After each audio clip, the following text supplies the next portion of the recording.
সবাইকে শুভেচ্ছা জানাচ্ছি, নিশ্চয়ই ভালো আছেন। আমরা দিনাজপুর জিলা স্কুলের ভবনগুলোর নামকরণ করেছি। এটি আমাদের মূল ভবন। আমরা মূল ভবনের নামটি করেছি আমাদের জাতীয় কবি কাজী নজরুল ইসলামের নামে।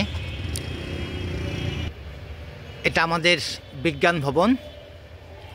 বিজ্ঞান ভবনের নামটি আমরা করেছি আমাদের বিজ্ঞানী স্যার জগদীশ চন্দ্র বসুর নামে। এটি আমাদের লাইব্রেরি ভবন। দিনাজপুর জিলা স্কুলে একটি সমৃদ্ধ লাইব্রেরি আছে। বাংলা সাহিত্যের একজন খুব গুরুত্বপূর্ণ কবি জসিমউদ্দিন, তাকে স্মরণীয় করে রাখার জন্য আমরা দিনাজপুর জিলা স্কুলে লাইব্রেরি ভবনের নামটি করেছি পল্লীকবি জসিমউদ্দিনের নামে।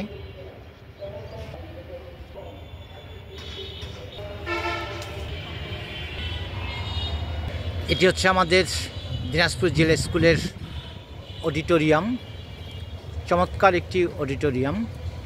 এই অডিটোরিয়ামের নামকরণটি আমরা করেছি দিনাজপুর জিলা স্কুলের প্রাক্তন প্রধান শিক্ষক এবং আমরা জানি যে কাজী কাদের নেওয়াজ একজন প্রখ্যাত কবি বাংলা সাহিত্যের।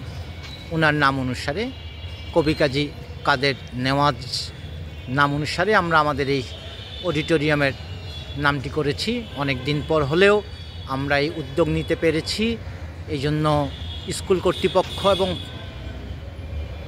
কে অনেক অনেক ধন্যবাদ। অনেক চমৎকার হয়েছে আমার দৃষ্টিকোণ থেকে।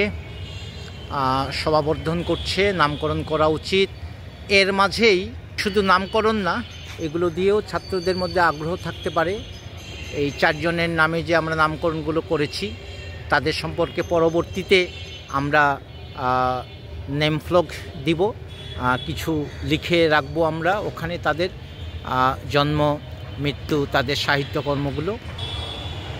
এভাবেই নাম ফলকগুলো দিয়ে বা ভবনের নামগুলো দিয়েই এই চারজন বিশিষ্ট ব্যক্তি, সাহিত্যিক বা বিজ্ঞানী, এদের সম্পর্কে জানবে। পাঠ্যপুস্তকের বাইরে যে নেম ফলকগুলো থাকবে সেগুলো পরেও শিক্ষার্থীরা জানতে পারে। ধন্যবাদ সবাইকে, ভালো থাকবেন।